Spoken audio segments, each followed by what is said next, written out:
Olá pessoal, todos bem-vindos a mais uma aula do canal Gênios da Física. Na aula de hoje nós vamos continuar a resolver a equação de Euler, Lagrange e Hamilton para um caso denominado partícula livre, tanto em coordenada cartesiana quanto polar. Tá? Essa playlist é denominada mecânica clássica.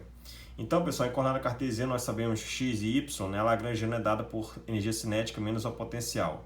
Já que a partícula é livre, o potencial é igual a zero. Então, a lagrangiana fica somente a parte cinética. E aí você calcula aqui a derivada, as equações de Euler-Lagrange tanto para o eixo x quanto para o eixo y. A dl dx não depende de x, dá zero. dl dy também dá nulo, que não depende de y. dl dx ponto, aqui vai cair a derivada da mx ponto, a derivada do L em relação a y ponto cai aqui, dá esse termo. Eu vou derivar no tempo aqui e aqui. A primeira derivada da mx dois pontos, a derivada no tempo desse termo da my dois pontos, considerando, claro, o m constante. Quando você pega esse resultado e subtrai desse último, calculando a derivada, vai dar a equação de baixo, mx dois pontos igual a zero.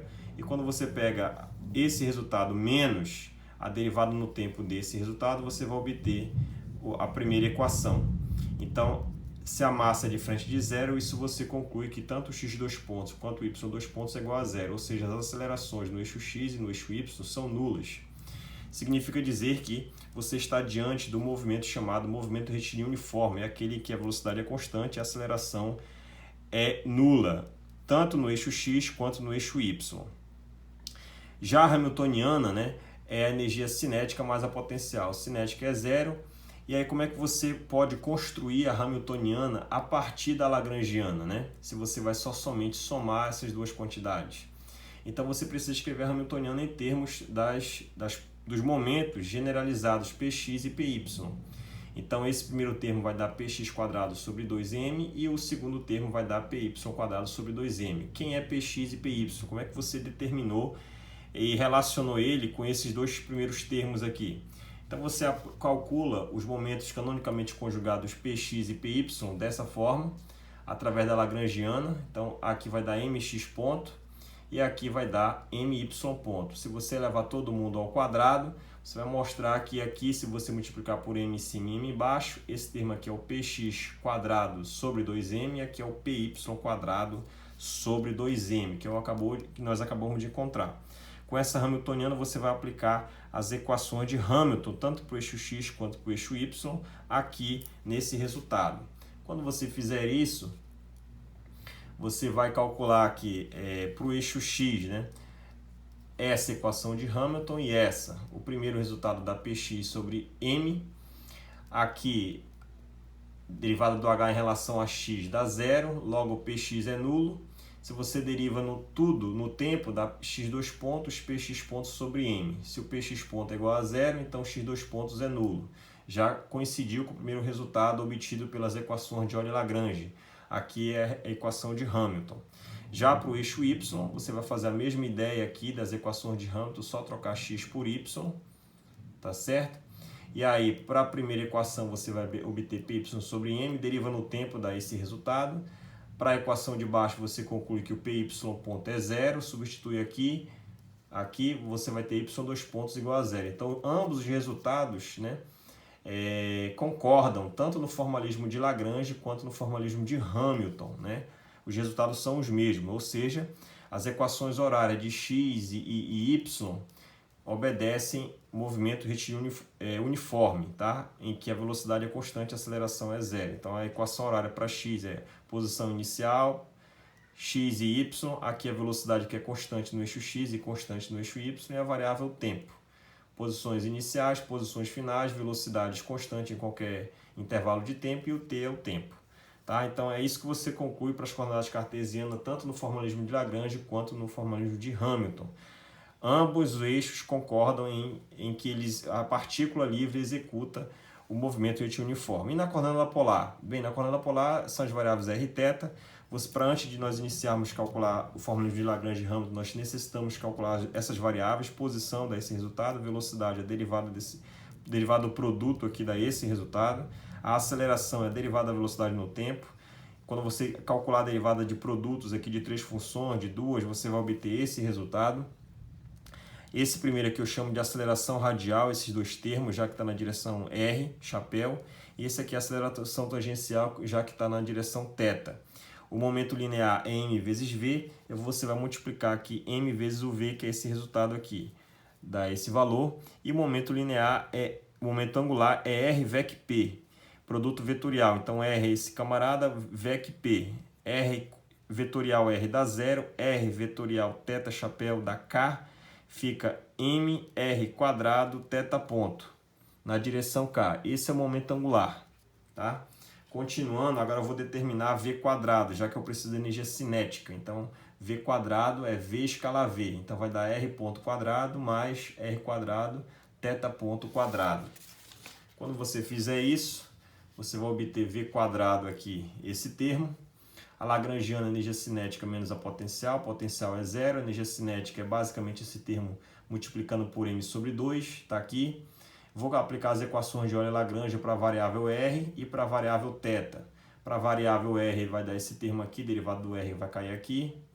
dl r ponto vai cair aqui. Deriva esse último resultado no tempo, se a massa é constante, vai dar mr dois pontos. Subtrai esse primeiro resultado menos o último, igual a 0, dá essa primeira equação. Já para a variável θ, dl dθ não depende de θ, dá 0, dl dθ ponto, cai aqui a derivada, dá esse resultado. Se você não sabe, mr quadrado θ ponto, nós acabamos de calcular, é o momento angular, o módulo. Está aqui, ó, mr quadrado θ ponto. Deriva esse camarada no tempo. Quando você deriva no tempo esse último resultado, vai dar essa expressão toda, tá? Você vai derivar aqui esse termo aqui derivado do produto, considerando a massa constante, vai dar esse resultado aqui.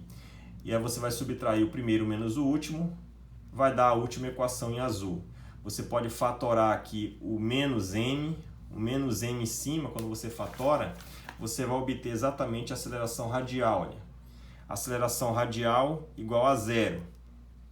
E aqui na equação, a última equação, se você fatora aqui mr, quando você fatora fica esse termo igual a 0, já que é diferente de 0 e m também. Então isso aqui é aceleração tangencial, olha, igual a 0. Então ambos também concordam que tanto a aceleração radial quanto tangencial são nulas, né, em coordenada polar. Semelhante ao resultado que nós obtivemos aí para a coordenada cartesiana, que o eixo x e o eixo y também concordavam com acelerações igual a 0. Aqui as acelerações radiais e tangenciais também.